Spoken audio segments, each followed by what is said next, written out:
Hello friends, स्वागत है आप सभी का हमारे एस चीज़ की यूट्यूब चैनल पे।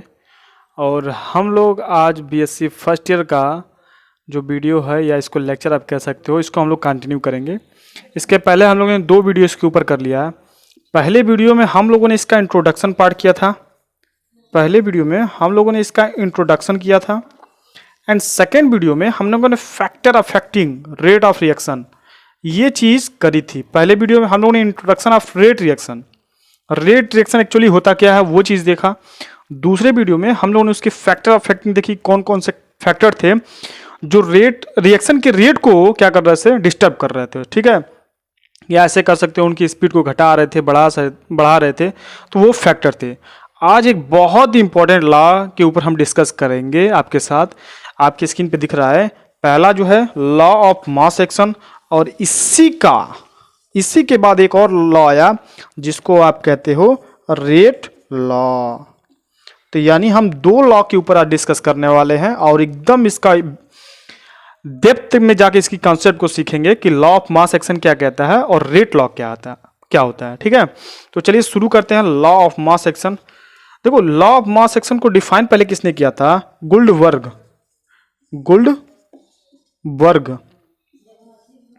एंड वाजे।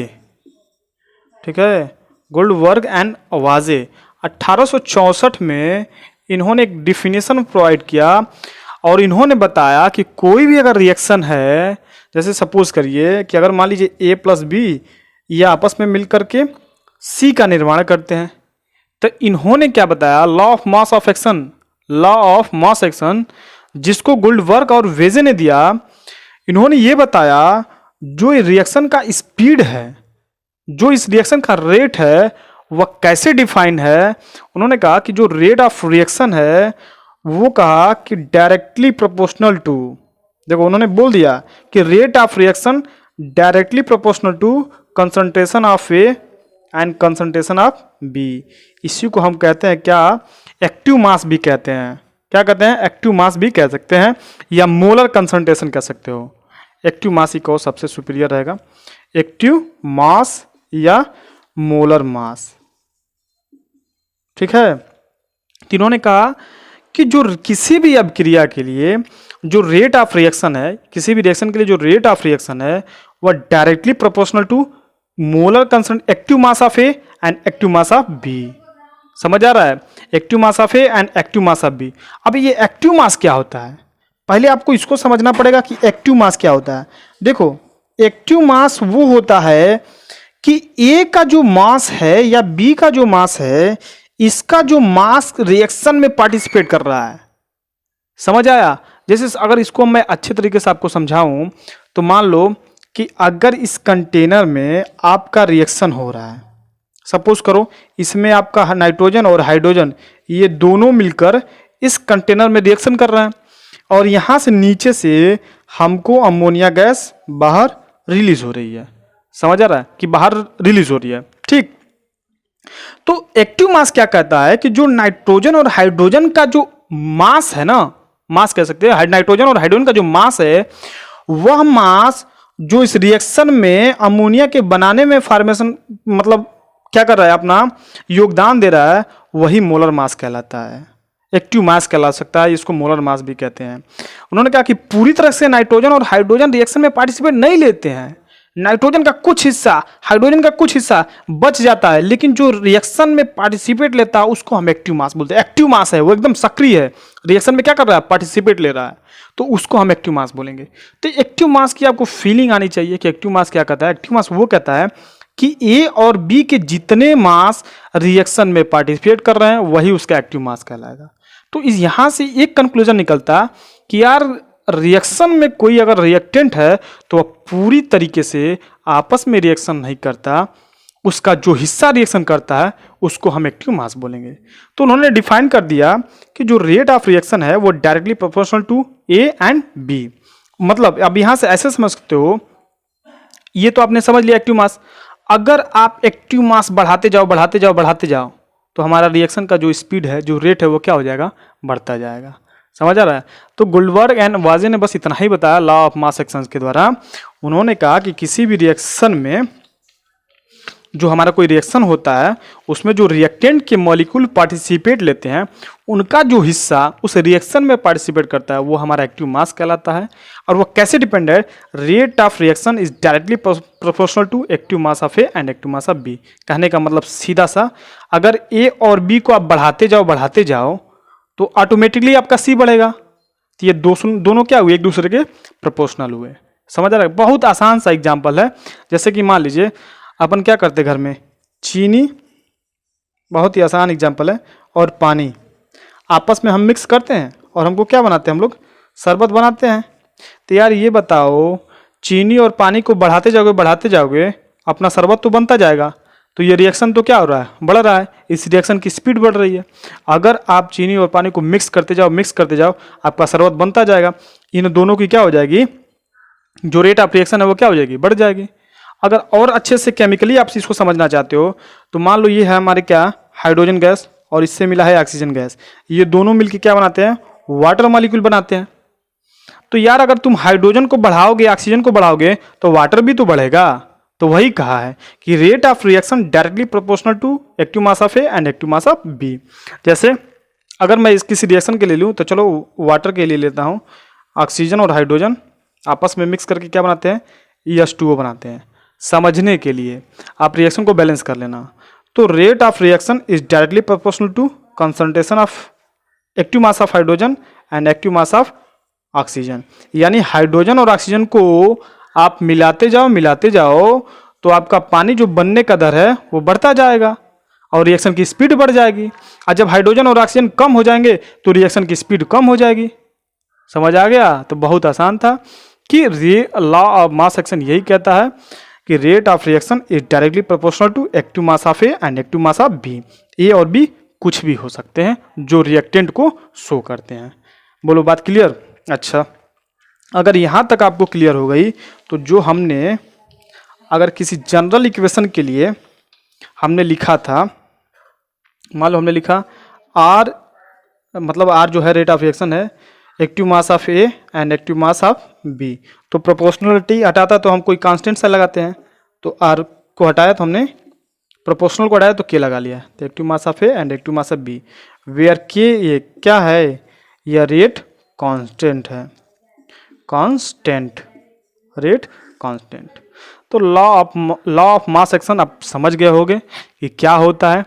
अगर मान लीजिए निकालना हो किसी जनरल इक्वेशन के लिए लॉ ऑफ मास एक्शन से, तो कैसे निकालोगे?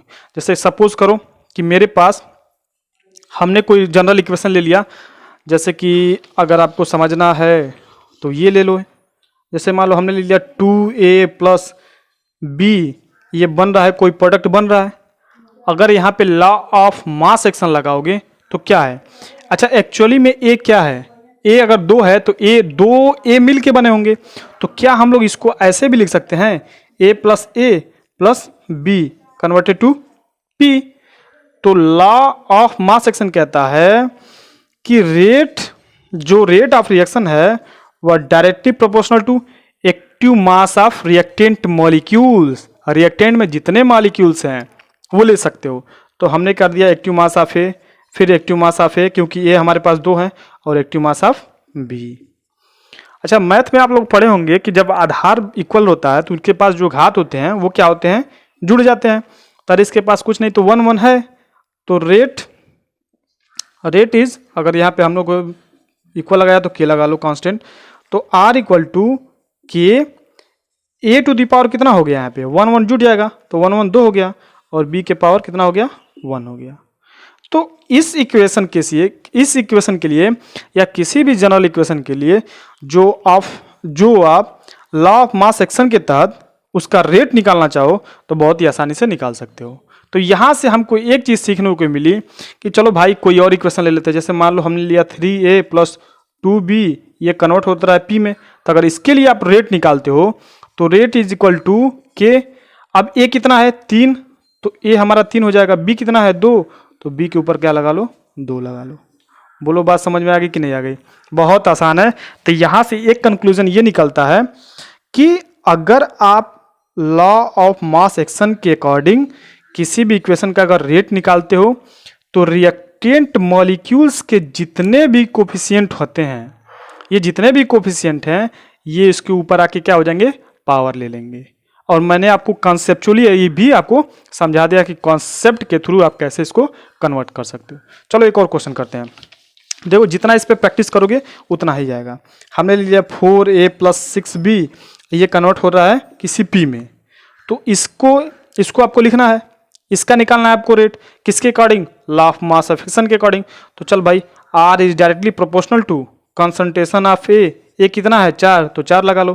Concentration of B, active mass of B इसको बोल सकते हो, तो बी के पावर कितना है, तो 6 लगा लो। तो ये जब आपका प्रोपोर्शनल हटता है तो क्या लगता है, कांस्टेंट सा लगता है, तो कांस्टेंट लगा लो के, ए टू द पावर तुम्हारा हो जाएगा 4 and B to the power क्या हो जाएगा 6। ठीक, तो ये एक बहुत ही आसान तरीका है कि आप इससे किसी भी इक्वेशन का रेट फाइंड आउट कर सकते हो। अब जो इसके आगे हम लोग मतलब एक लॉ पढ़ने वाले हैं, रेट लॉ, उसकी जरूरत क्यों पड़ी, क्योंकि देखो केमिस्ट्री जो होता है वो प्रैक्टिकल पे बिलीव करता है, न कि थ्योरेटिकल पे। अब ये गुल्डबर्ग और वेजन ने तो थ्योरेटिकल दे दिया, इसको ये चलता रहा, लेकिन किसी ने आके प्रैक्टिकल कर दिया, और जब प्रैक्टिकल किया तो ये चीज क्या हुई, गलत पाई गई। ऐसा नहीं है कि आपको ये नहीं पढ़ना है, आपके सिलेबस में भी है, आपको जानना भी है, और एग्जामिनर आपसे पूछ भी सकता है किसी भी इक्वेशन के लिए लॉ ऑफ मास एक्शन निकालने के लिए आपसे पूछ भी सकता है कि according to law of mass action इस कोई भी इक्वेशन दिया रहेगा उसको आपको रेट डिटरमाइन करना होगा। लेकिन एग्जामिनर आपसे रेट लॉ से भी पूछ सकता है। तो रेट लॉ जो है वो प्रैक्टिकली है और लॉ ऑफ मास एक्शन जो है आपका थ्योरेटिकली है। तो चलिए लॉ ऑफ मास एक्शन का जो एक जनरल फार्मूला निकल के आएगा किसी भी इक्वेशन के लिए, उसको पहले हम लोग लिख लेते हैं। तो अगर मैं एक जनरल इक्वेशन लिखूं यहाँ पे, ए बी बी, ये कन्वर्ट होता है सी और सी में, इसका मतलब ये हुआ ए के ए मोल है, बी के बी मोल है, लेकिन जो आपका प्रोडक्ट बन रहा है वह सी के कितने मोल है, सी मोल है। तो अगर इस इक्वेशन का आपको रेट लिखना हो किसके according, law of mass action के अकॉर्डिंग, तो आर, इसको हम आर बोलते हैं, R is directly proportional to A to the power A and B to the power B. तो प्रोपोर्शनल हटाएंगे तो हम कांस्टेंट साइन लगाएंगे के, तो ये हो जाएगा आपके पास ए के पावर ए एंड बी के पावर बी। ये है हमारा जनरल टर्म। अब ये और बी ये क्या बताएंगे, ये बताएंगे रिएक्टेंट मॉलिक्यूल के कोफिशिएंट। तो रिएक्टेंट मॉलिक्यूल के जितने भी आप कोफिशिएंट हैं उसको क्या करो, उस रिएक्टेंट पे पावर लगा दो, तो वो आपका क्या हो जाएगा, रेट इक्वेशन हो जाएगा। बोलो बात समझ में आ गई इतनी कि नहीं आई। लेकिन ये लॉ फेल क्यों हो गया, क्योंकि ये कैसा था, थ्योरेटिकल था। और प्रैक्टिकली केमिस्ट्री में किस पे बिलीव किया जाता है, प्रैक्टिकल पे बिलीव किया जाता है। मेरे भाई केमिस्ट्री का जो भी प्रैक्टिकल होता है या जितनी भी रिएक्शंस होती हैं वह एक छोटे से कंटेनर में होती हैं, एक छोटे से क्या होती है, टेस्ट ट्यूब में होती हैं। बहुत ऐसी चीजें हैं जो हम उसको ऑब्जर्व नहीं कर सकते, मतलब उसको अपनी थ्योरेटिकल के अनुसार उसको नहीं दे सकते। जब तक हम प्रैक्टिकली करके उसको लैब में एक्सपेरिमेंट नहीं करेंगे तब तक हम उसको ट्रू नहीं मान सकते। ये अलग बात है कि ये जो आपका लॉ है ये बहुत टाइम तक चला, लेकिन जब रेट लॉ आया तो ये फॉल कर गया। तो रेट लॉ क्या कहा, देखो ये तो थ्योरेटिकल था, लेकिन जब इसका एक्सपेरिमेंट किया गया तो मान लेते हैं, अगर मान लो इसी इक्वेशन को हमने लिख दिया 2a + 3b converted to 4c, चल मेरे भाई हो जाएगा यहां से। चलो तो अगर मान लीजिए, अगर ये जो रेट ऑफ इक्वेशन है, जो रेट ऑफ रिएक्शन है वो directly proportional to reactant molecule, तो इसका मतलब ये हुआ कि अगर हम ए का जो एक्टिव मास है अगर इसको हम दुगना कर रहे हैं तो हमारा जो प्रोडक्ट है वो भी तो दुगना होना चाहिए ना। अरे प्रोपोर्शनल का मतलब ये होता है कि जितना इधर बढ़ रहा है उतना ही इधर बढ़ रहा है। समझ आ रहा है कि नहीं आ रहा है। रिएक्टेंट का जो मॉलिक्यूल है, मैं ये बता रहा हूं कि लॉ ऑफ मास एक्शन क्यों फेल कर गया। ये तो थ्योरेटिकल था, लेकिन हमने जो प्रैक्टिकली किया तो वो बिल्कुल गलत हो गया। कैसे, जैसे मान लो यहां पे अगर आपका ए के 2 मॉलिक्यूल्स हैं, मान लेते हैं ए का जो एक्टिव मास है वो दुगुना है, तो जो प्रोडक्ट आपका बनना चाहिए वो भी तो दुगुना बनना चाहिए, लेकिन नहीं हुआ। अगर मान लीजिए ये बी आपका जो है, ये बी का जो एक्टिव मास है वो 3 गुना है, तो यार तुम्हारा जो प्रोडक्ट बनना चाहिए वो बी के अकॉर्डिंग तो ये भी 3 गुना बनना चाहिए, लेकिन ऐसा नहीं हुआ, डिफरेंट हुआ। तो एक्टिव मास जो है, यहाँ पे जो एक्टिव मास का जो अंतर हो गया, इसके वजह से जो आपका लॉ ऑफ मास एक्शन था वो फेल कर गया। अब हम आगे की लॉ पढ़ेंगे। देखो इसको भी आपको पढ़ना है, इसका भी ऐसा नहीं है कि आपको नहीं पढ़ना, इसका भी आपको नोट्स मिलेगा। हम लास्ट में जब ये दोनों लॉ पढ़ लेंगे तो इसका भी आपको नोट्स मिलेगा। तो आई होप आपको लॉ ऑफ मास एक्शन समझ में आएगा कि क्या होता है। बहुत आसान है। एक हल्का सा मैं एक बार और इसको हल्का सा रिवाइज कर दूं, तब हम फिर चलेंगे रेट लॉ पे। जैसे अगर मान लीजिए 5a + 6b converted to c, अगर इस इक्वेशन के लिए आपको रेट निकालना हो लॉ ऑफ मास एक्शन के अकॉर्डिंग, तो r is directly proportional to a⁵ and b⁵ तो प्रोपोर्शनल हटाइए, k लगाइए, तो k आ गया a⁵ एंड b⁵. ठीक, ये k क्या है? रेट कांस्टेंट है। और मैंने इसका आपको जनरल भी बता दिया है। तो ये लॉ ऑफ मास एक्शन यहाँ पे फिनिश होता है। अब हम लोग आगे बढ़ते हैं किसके अकॉर्डिंग? रेट लॉ के अकॉर्डिंग, कि देखते हैं रेट लॉ क्या कहता है। रेट लॉ कुछ अलग उसकी दुनिया है। रेट लॉ ये कहता है कि भाई जो ने आपने लॉ ऑफ मास एक्शन के अकॉर्डिंग जो आपने इक्वेशन लिखा था ए बी और बी, ये कन्वर्ट तो मान लीजिए सी और सी में हो रहा है, तो हमने जो लॉ ऑफ मास एक्शन के अकॉर्डिंग अगर हम इसका रेट लिखना चाहें तो R = K a⁴ and b⁵ ये हमने लिखा था। लेकिन रेट लॉ ये कहता है कि R is directly proportional to a⁴x and b⁴y। अब ये x और y कहाँ से आया? ये x और y एक्सपेरिमेंट से आया, एक्सपेरिमेंट से आया। इसमें हमारा बस नहीं चलता है, ये एक्सपेरिमेंटल है, ये प्रैक्टिकली है। इसका ये मतलब हुआ, और x और y का ये मतलब हुआ कि जो x और y हैं ये a और b के बराबर हो भी सकते हैं और नहीं भी हो सकते हैं। तो रेट लॉ एक सिंपल है। सिंपल क्या है कि कोई भी आपके पास जनरल इक्वेशन लिखा गया हो, अगर उसका आपको रेट निकालना हो किसके अकॉर्डिंग? रेट लॉ के अकॉर्डिंग, तो आप क्या लिखोगे? R is directly proportional to a⁴x and b⁴y। ये b⁴ क्या हो जाएगा? y हो जाएगा। और x और y जो हैं ये a और b के बराबर हो भी सकते हैं और नहीं भी हो सकते हैं। समझ आ गया? बस यही है आपका rate law. Rate law practically theoretical दे दिया गया कि यही है आपका रेट लॉ। ठीक है, तो अगर और ये जो आपका पूरा R = K a⁴x and b⁴ क्या है? y। इसको पूरे को हम कहते हैं रेट लॉ एक्सप्रेशन। क्या इसको कहते हैं हम लोग? Rate law expression. Rate law expression. आइए, क्या आप जानती हो रेट कांस्टेंट है, आर जो आप जानते हो कि ये रेट को बताता है, रेट ऑफ रिएक्शन को बताता है। तो rate of reaction is directly proportional to a⁴x and b⁴y। x और y ये प्रैक्टिकली आए हैं, इसमें हमारा किसी का कोई वश नहीं चलता। x और y ये आपके a और b के बराबर हो भी सकते हैं और नहीं भी हो सकते हैं। ये पूरा जो रेट लॉ आया है ये कैसा आया है? एक्सपेरिमेंट के अंडर आया है। अब अगर आप इसको याद करना चाहो तो याद भी कर सकते हो, नहीं तो समझना क्या है, कुछ नहीं है इसमें। a और b के इक्वल x और y हो भी सकता है और नहीं भी हो सकता है। तो एक बात बताओ, अगर हम किसी इक्वेशन को, अगर मान लीजिए हम किसी इक्वेशन, मान लीजिए हमने कोई इक्वेशन ले लिया, उसके अकॉर्डिंग अगर हमने रेट निकाला, पहला लॉ ऑफ मास एक्शन के अकॉर्डिंग और दूसरा रेट लॉ के अकॉर्डिंग, तो कौन सबसे ज्यादा ट्रू होगा? बता सकते हो आप? बताइए, सोचिए सोचिए। अगर मान लीजिए कि कोई हमने जनरल इक्वेशन ले लिया, मान लीजिए a + b और b, a और b क्या है? इसके कोफिशिएंट हैं, ये c में कन्वर्ट हुआ।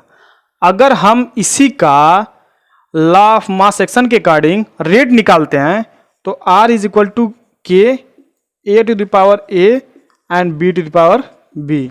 बट इसी का रेट लॉ के अकॉर्डिंग हम इसका रेट निकालें, रेट ऑफ रिएक्शन, तो R = a⁴x एंड b⁴ क्या हो जाएगा?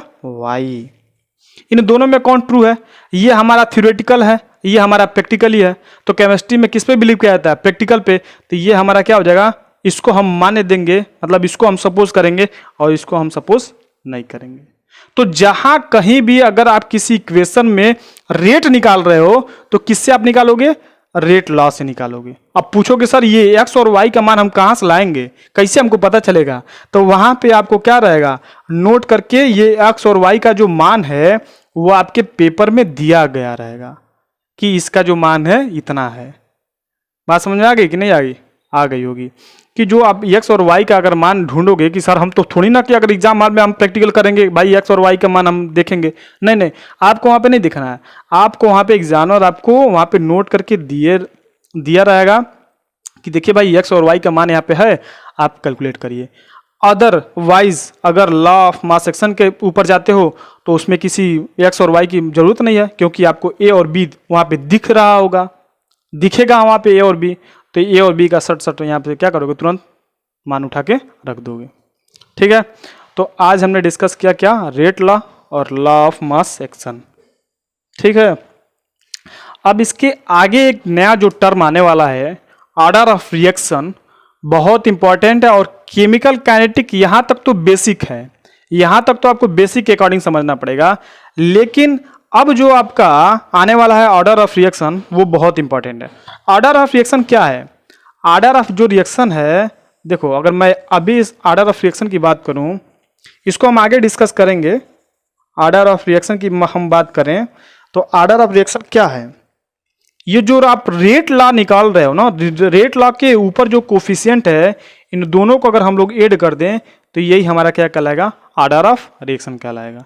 ठीक है, तो इसको हम लोग आगे के वीडियो में डिस्कस करेंगे। अभी इसमें केवल दो ही लॉ हम देखते हैं, एक तो पहला हमने देखा लॉ ऑफ मास सेक्शन और दूसरा रेट लॉ। मिलते हैं नए वीडियो में, तब तक के लिए टेक केयर, बाय बाय।